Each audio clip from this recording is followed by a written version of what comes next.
Psikosomatis pada lansia dalam menghadapi COVID-19.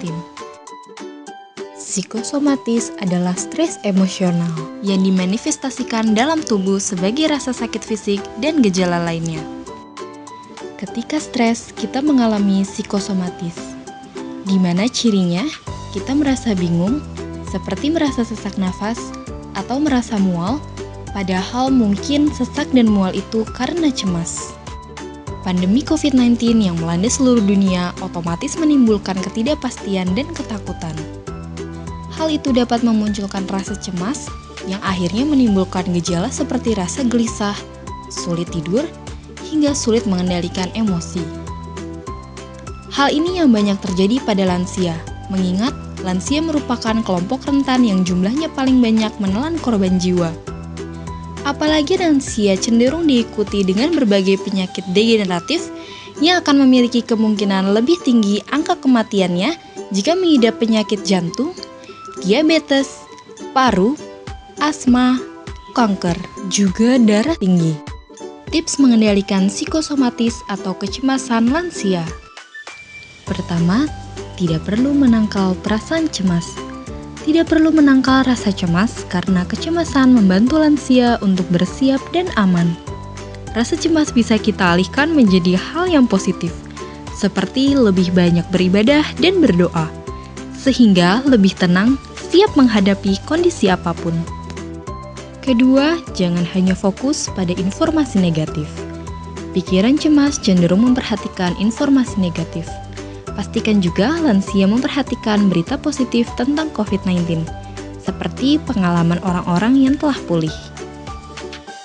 Ketiga, batasi koneksi dengan media sosial.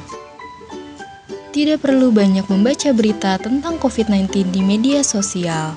Lebih baik mencari info terpercaya, misalnya dari Kemenkes, ahli epidemiologi, atau situs pemerintah di alamat website www.covid19.go.id.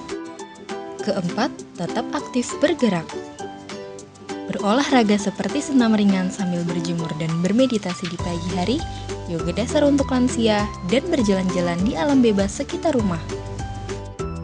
Kelima, makan makanan seimbang dan tidur tepat waktu. Menjaga pola tidur antara 7-8 jam sehari dan menjaga pola makan bergizi. Keenam, rileks.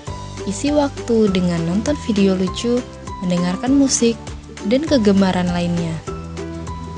Ketika kita cemas, lakukan teknik pernapasan sederhana untuk mengatur napas kita dengan cara tarik nafas perlahan dalam 4 hitungan, tahan sebentar, lalu buang nafas dalam 4 hitungan. Ketujuh, melakukan kegiatan yang menyenangkan di rumah.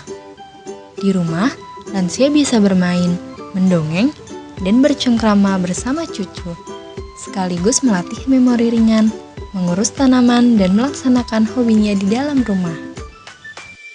Kedelapan, tetap berhubungan dengan keluarga dan teman. Tetap berkomunikasi melalui handphone dengan teman dan keluarga. Dr. Hasto Wardoyo, SPOG selaku Kepala BKKBN, menganjurkan agar setiap keluarga membangun keluarga berkualitas dengan merajut kasih sayang dan perhatian kepada lansia. Lansia akan merasa lebih bahagia bila hidup dalam lingkungan keluarga yang saling melayani, merawat, dan melindungi. Agar menjadi lansia tangguh, yaitu lansia yang sehat, aktif, produktif, dan mandiri. Jika dibutuhkan, Anda dapat berkonsultasi dengan petugas layanan kesehatan melalui telepon atau aplikasi pada telepon seluler yang tersedia secara cuma-cuma.